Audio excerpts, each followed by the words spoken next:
grande lumière, et sur les habitants du pays de l'ombre de la mort, une lumière a resplendi.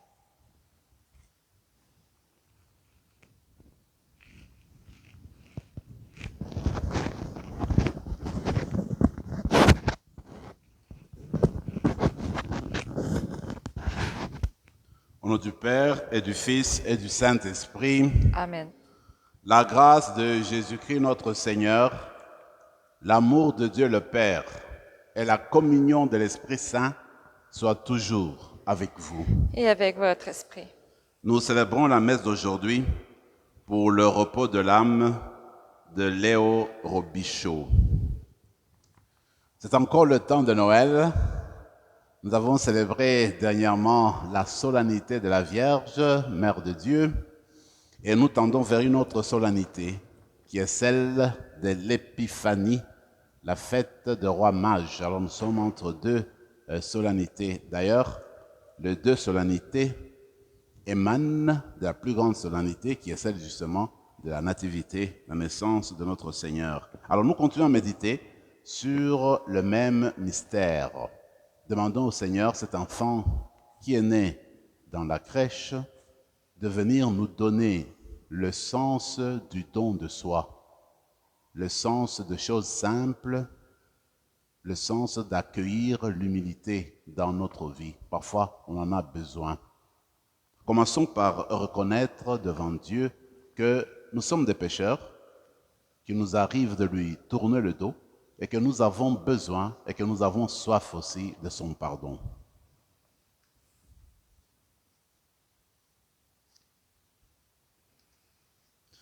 Je confesse à Dieu Tout-Puissant, je reconnais devant vous, frères et sœurs, que j'ai péché en pensée, en parole, par action et par omission. Oui, j'ai vraiment péché. C'est pourquoi je supplie la bienheureuse Vierge Marie, les anges et tous les saints, et vous aussi, frères et sœurs, de prier pour moi le Seigneur notre Dieu. Que Dieu Tout-Puissant nous fasse miséricorde, qu'il nous pardonne nos péchés et nous conduise à la vie éternelle. Amen. Seigneur, prends pitié. Seigneur, prends pitié. Ô Christ, prends pitié. Ô Christ, prends pitié. Seigneur, prends pitié. Seigneur, prends pitié. Prions le Seigneur.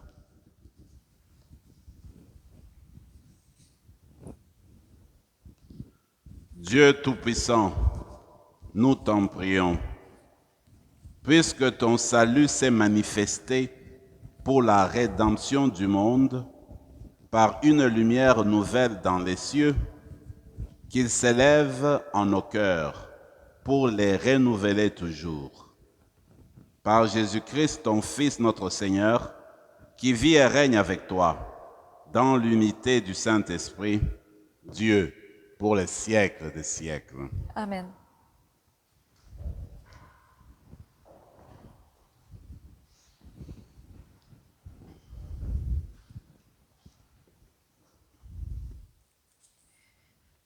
De la première lettre de Saint Jean. Petits enfants, que nul ne vous égare. Celui qui pratique la justice est juste, comme lui, Jésus, est juste. Celui qui commet le péché est du diable, car depuis le commencement, le diable est pécheur. C'est pour détruire les œuvres du diable que le Fils de Dieu s'est manifesté. Quiconque est né de Dieu ne commet pas de péché, car ce qui a été semé par Dieu demeure en lui. Il ne peut donc pas pécher, puisqu'il est né de Dieu. Voici comment se manifestent les enfants de Dieu et les enfants du diable. Quiconque ne pratique pas la justice n'est pas de Dieu, et pas davantage celui qui n'aime pas son frère.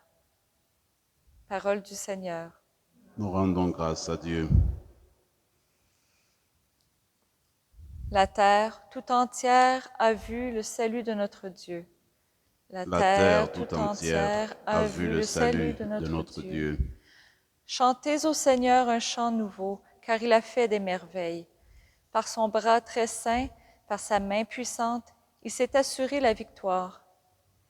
La terre tout entière a vu le salut de notre Dieu. Que résonne la mer et sa richesse, le monde et tous ses habitants. Que les fleuves battent des mains, que les montagnes chantent leur joie. La terre tout entière a vu le salut de notre Dieu. Acclamez le Seigneur, car il vient pour gouverner la terre, pour gouverner le monde avec justice et les peuples avec droiture. La La terre tout entière a vu le salut de notre Dieu. Alléluia, Alléluia. À bien des reprises, Dieu, dans le passé, a parlé à nos pères par les prophètes. À la fin, en ces jours où nous sommes, il nous a parlé par son Fils. Alléluia.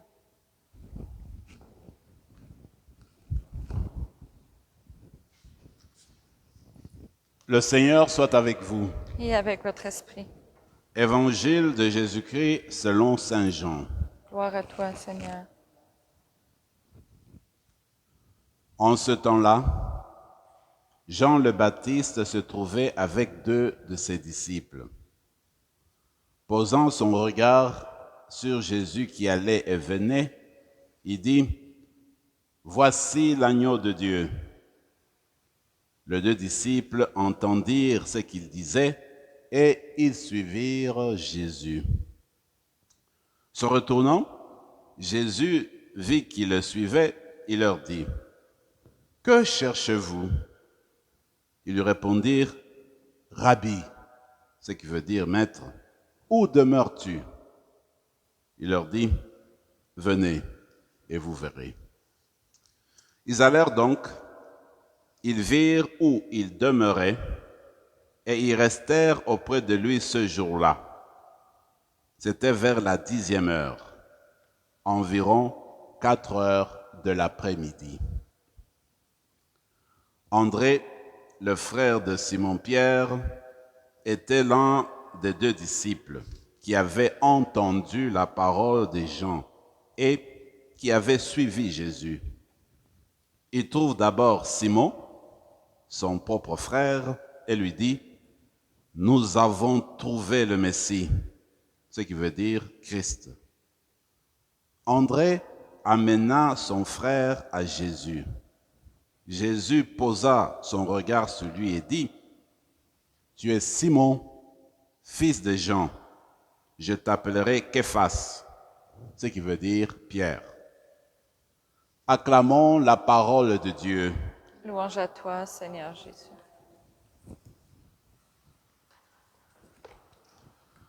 L'extrait de Saint Jean pour la messe d'aujourd'hui est assez courte, mais je trouve que c'est bien profond parce qu'il fait la part des choses. Il y a d'un côté Dieu qui est source de bien, source de justice, source d'amour. Et de l'autre côté, il y a le malin, le diable, Satan, comme on veut l'appeler, qui est source du mal, qui est source de division, qui est source, en fait, de la déchéance. Et voilà que Jean nous dit, mais en fait, Jésus, quand il est venu sur la terre, né dans la crèche, c'était pour détruire les œuvres du diable. C'était pour, en fait, lutter contre le mal. Et nous savons très bien que par la croix, Jésus a vaincu le mal, il a vaincu la mort. Mais maintenant, Jean de nous dire, en fait, quand on réfléchit, quand on vit intimement avec Jésus, c'est que on accueille le bien, on accueille l'amour avec lui. Alors, pour reconnaître qu'une personne est de Dieu, une personne agit selon l'Esprit du Seigneur, une personne est en concordance avec la parole de Dieu, eh bien, on le voit par les actes, par le fruit. Quels sont les fruits? Eh bien, les fruits sont les fruits de la tempérance, de l'amour, de la justice, de l'entente, de la réconciliation, de la patience, etc.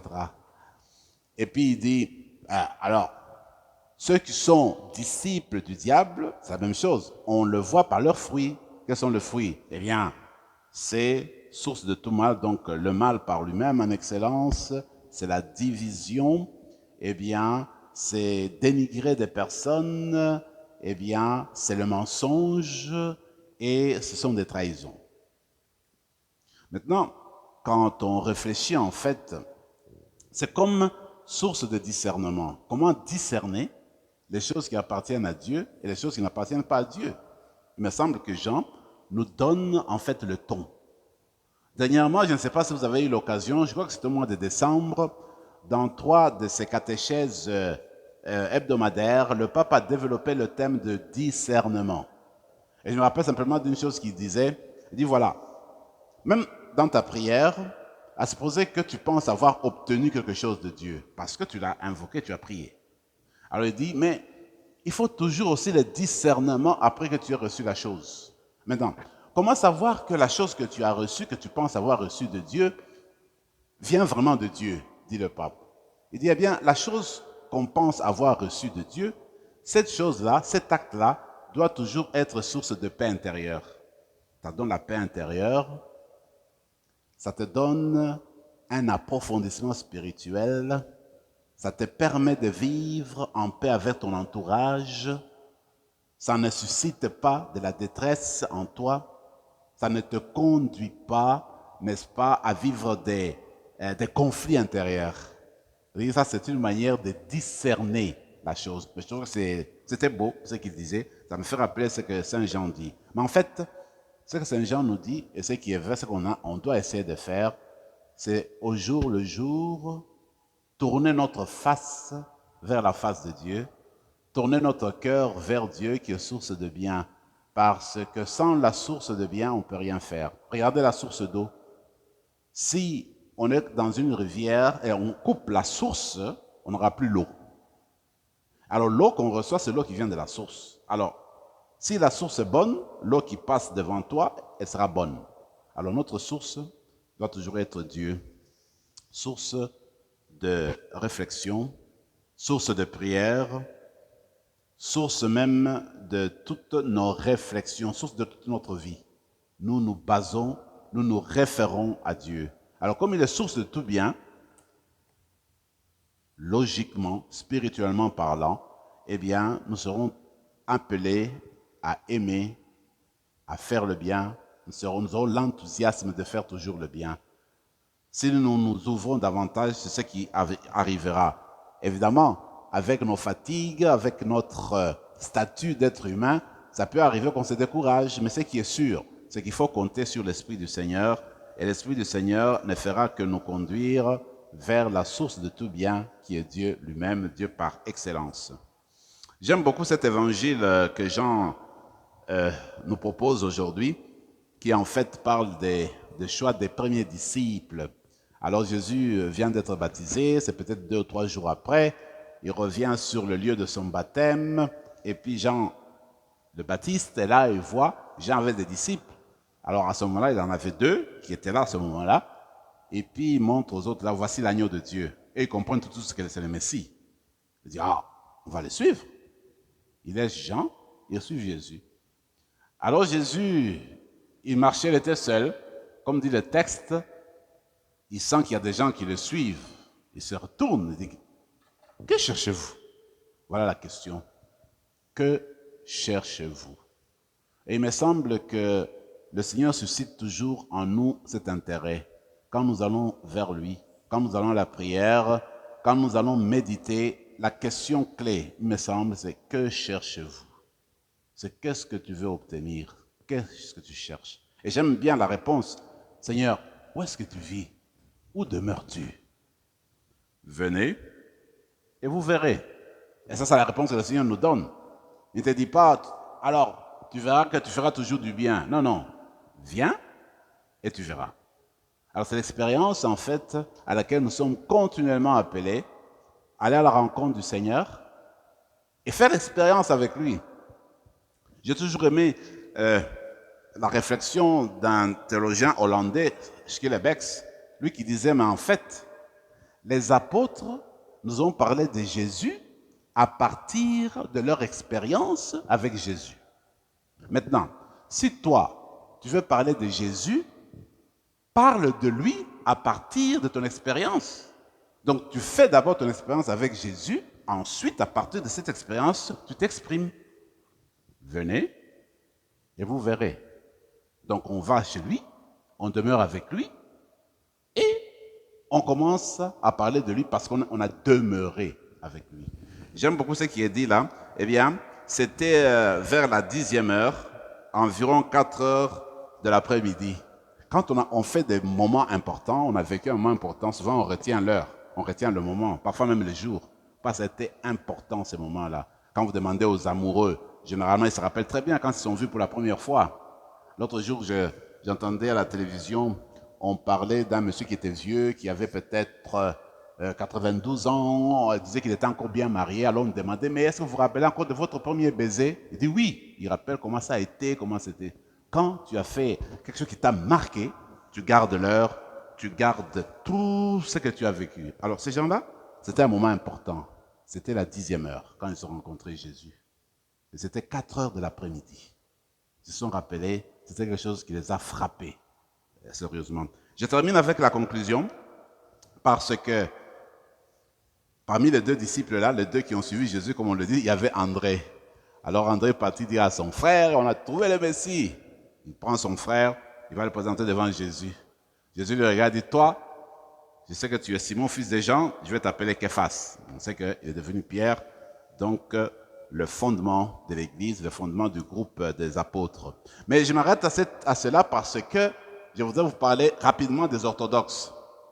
Eh bien, nos frères et sœurs orthodoxes aiment beaucoup cet évangile. C'est un évangile clé. Parce que les orthodoxes, eux, ils ont toujours dit depuis le début que leur église, c'est l'église du premier appelé. Ils se battent de cette église. Parce que qui est le premier appelé d'après eux? C'est André. André est parti voir Jésus. Où demeures-tu? Il a demeuré avec Jésus. Probablement le lendemain, il est parti voir Simon, son frère, dit, viens voir, j'ai trouvé le Messie.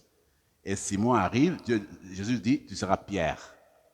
Alors, c'est que nos frères et sœurs orthodoxes aiment à dire, leur église, c'est l'église du premier appelé.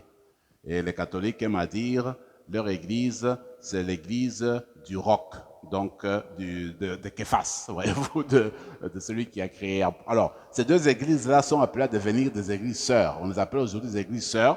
Ce sont des églises fondées par 2 frères, André, Pierre. Alors, comme nos frères et sœurs orthodoxes célèbrent bientôt leur Noël, disons toutes l'église de l'Est, bientôt, le 7 janvier, eh bien, on va penser à eux à partir de cet évangile, que nous constituons l'église des sœurs, des frères. Alors, on va prier ensemble pour que, en regardant Jésus, nous comprenions qu'il faut aller vers lui et demeurer avec lui.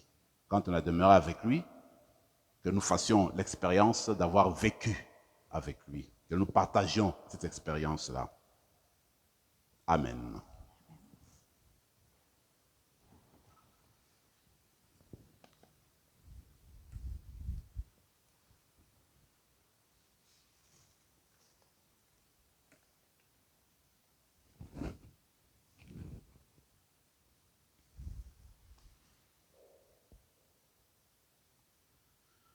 Tu es béni, Seigneur, Dieu de l'univers, toi qui nous donnes ce pain, fruit de la terre et du travail des hommes et des femmes. Il deviendra pour nous le pain de la vie. Béni soit Dieu maintenant et toujours.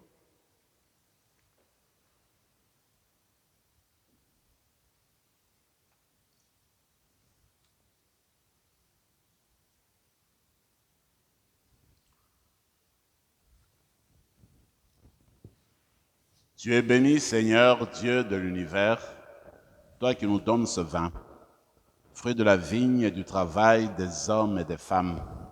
Nous te le présentons, il deviendra le vin du royaume éternel. Béni soit Dieu maintenant et toujours. Humbles et pauvres, nous te supplions, Seigneur, accueille-nous, que notre sacrifice en ce jour trouve grâce devant toi.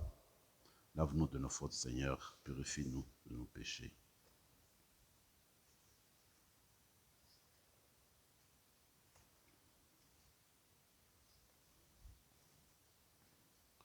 Prions ensemble, mes frères et mes sœurs, au moment d'offrir le sacrifice de toute l'Église. Pour la gloire de Dieu et le salut du monde. Seigneur Dieu, source de la piété véritable et de la paix, nous t'en prions. Accorde-nous d'honorer dignement ta gloire par cette offrande, que, dans la participation fidèle au Saint-Mystère, nous prenions davantage conscience de notre unité. Par le Christ, notre Seigneur. Amen. Le Seigneur soit avec vous. Et avec votre esprit, Élevons notre cœur. nous le tournons vers le Seigneur. Rendons grâce au Seigneur notre Dieu. Cela est juste et bon. Vraiment, il est juste et bon, pour ta gloire et notre salut, de t'offrir notre action de grâce, toujours et en tout lieu. Seigneur, Père très saint, Dieu éternel et tout-puissant par le Christ notre Seigneur. Par lui, resplendit en ce jour l'échange merveilleux où nous sommes régénérés. Lorsque ton Verbe prend sur lui la fragilité humaine, notre condition mortelle en reçoit une infinie noblesse. Il devient totalement l'un de nous que nous devenons éternels.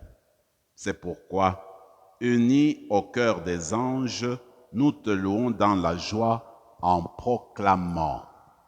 Saint, Saint, Saint, le Seigneur, Dieu de l'univers, le ciel et la terre sont remplis de ta gloire. Hosanna au plus haut des cieux. Béni soit celui qui vient au nom du Seigneur. Hosanna au plus haut des cieux.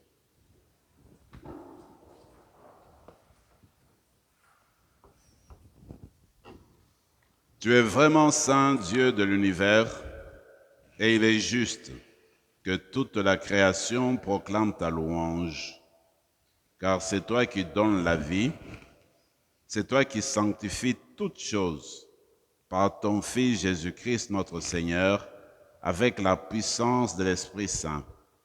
Et tu ne cesses de rassembler ton peuple, afin que du levant au couchant du soleil, une offrande pure soit présentée à ton nom.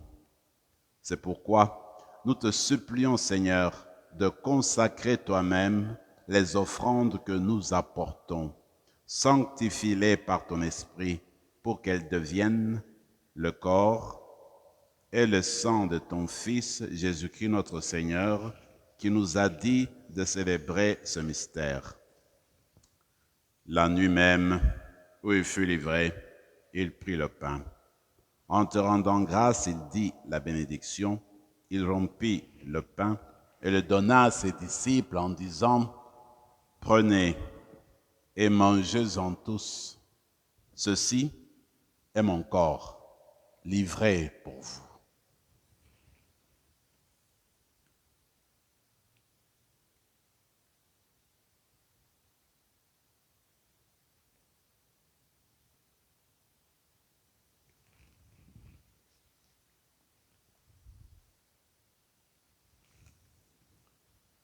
De même, après le repas, il prit la coupe. En te rendant grâce, il dit la bénédiction et donna la coupe à ses disciples en disant, « Prenez et buvez-en tous, car ceci est la coupe de mon sang, le sang de l'alliance nouvelle et éternelle, qui sera versé pour vous et pour la multitude en rémission des péchés. Vous ferez cela en mémoire de moi. »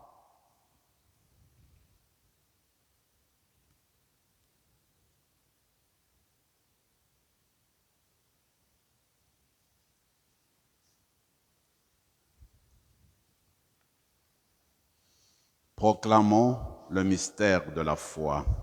Gloire à toi qui étais mort, gloire à toi qui es vivant, notre Sauveur et notre Dieu.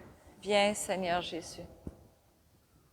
En faisant ainsi mémoire de ton Fils, de sa passion qui nous sauve, de sa glorieuse résurrection et de son ascension dans le ciel, alors que nous attendons son dernier avènement, nous t'offrons, Seigneur, en action de grâce, ce sacrifice vivant et saint. Regarde, nous t'en prions, l'oblation de ton Église, et daigne y reconnaître ton Fils qui, selon ta volonté, s'est offert en sacrifice pour nous réconcilier avec toi. quand nous serons nourris de son corps et de son sang, et remplis de l'Esprit Saint, accorde-nous d'être un seul corps et un seul esprit dans le Christ. Que l'Esprit Saint fasse de nous une éternelle offrande à ta gloire, pour que nous obtenions un jour l'héritage promis avec tes élus. En premier lieu, la bienheureuse Vierge Marie, Mère de Dieu, avec Saint Joseph son époux, les bienheureux apôtres, les glorieux martyrs, Saint Rémy, et tous les saints qui ne cessent d'intercéder auprès de toi et nous assurent de ton secours. Et maintenant, nous te supplions, Seigneur, par le sacrifice qui nous réconcilie avec toi, étends au monde entier le salut et la paix. Affermis ton Église en pèlerinage sur la terre dans la foi et la charité, en union avec ton serviteur, notre pape François, et notre évêque Marcel, Yvan son auxiliaire, l'ensemble des évêques, les prêtres, les diacres et tout le peuple que tu as racheté. Écoute en ta bonté les prières de ta famille que tu as voulu rassembler devant toi. Dans ta miséricorde, ramène à toi, Père très aimant, tous tes enfants dispersés. Pour nos frères et sœurs de faim, et plus spécialement pour Léo Robichaud, et pour tous ceux qui ont quitté ce monde et trouvent grâce devant toi, nous te prions. En ta bienveillance, accueille-les dans ton royaume, où nous espérons être comblés de ta gloire tous ensemble pour l'éternité, par le Christ notre Seigneur, par qui tu donnes au monde toute grâce et tout bien. Par lui, avec lui et en lui, à toi Dieu le Père Tout-Puissant, dans l'unité du Saint-Esprit, tout honneur et toute gloire pour les siècles des siècles. Amen. Comme l'avons appris du Sauveur et selon son commandement, nous osons dire, Notre Père qui es aux cieux, que ton nom soit sanctifié, que ton règne vienne, que ta volonté soit faite sur la terre comme au ciel. Donne-nous aujourd'hui notre pain de ce jour. Pardonne-nous nos offenses, comme nous pardonnons aussi à ceux qui nous ont offensés, et ne nous laisse pas entrer en tentation, mais délivre-nous du mal. Délivre-nous de tout mal, Seigneur, et donne la paix à notre temps. Soutenus par ta miséricorde, nous serons libérés de tout péché, à l'abri de toute épreuve, nous qui attendons que se réalise cette bienheureuse espérance, l'avènement de Jésus-Christ, notre Sauveur. Car c'est à toi qu'appartiennent le règne, la puissance et la gloire pour les siècles des siècles. Seigneur Jésus-Christ, tu as dit à tes apôtres, je vous laisse la paix, je vous donne ma paix. Ne regarde pas nos péchés, mais la foi de ton Église, pour que ta volonté s'accomplisse, donne-lui toujours cette paix et conduis-la vers l'unité parfaite, toi qui vis et règnes pour les siècles des siècles. Amen. Que la paix du Seigneur soit toujours avec vous. Et avec votre esprit. Agneau de Dieu, qui enlève le péché du monde, prends pitié de nous. Agneau de Dieu qui enlève le péché du monde, prends pitié de nous. Agneau de Dieu qui enlève le péché du monde, donne-nous la paix.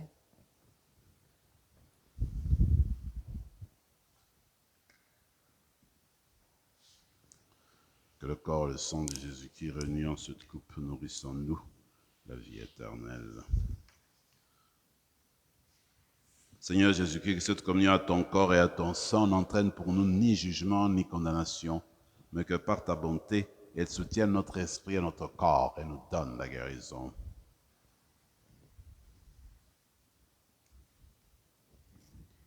Voici le Messie, voici l'agneau de Dieu, celui qui enlève les péchés du monde. Heureux les invités au repas des noces de l'agneau. Seigneur, je ne suis pas digne de te recevoir, mais dis seulement une parole et je serai guéri. Que le corps et le sang du Christ nous gardent pour la vie éternelle.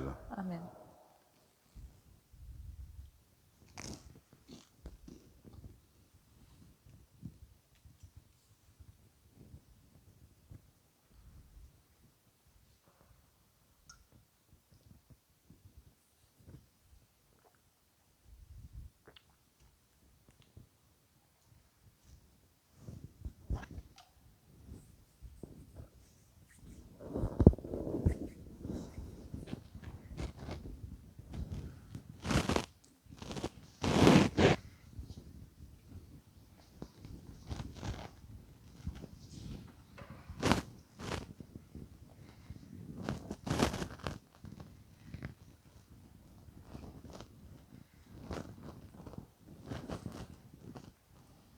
corps du Christ.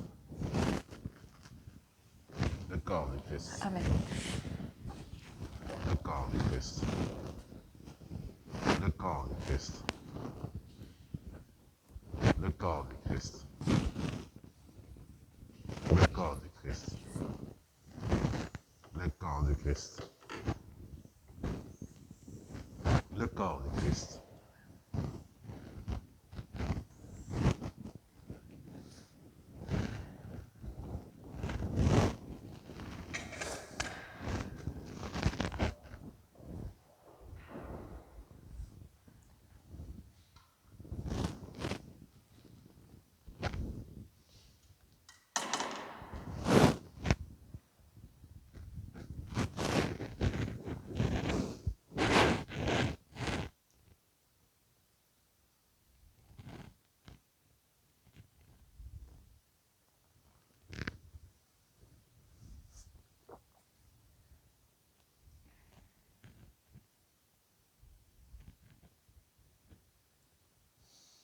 Prenons maintenant quelques moments de silence et de prière dans nos cœurs.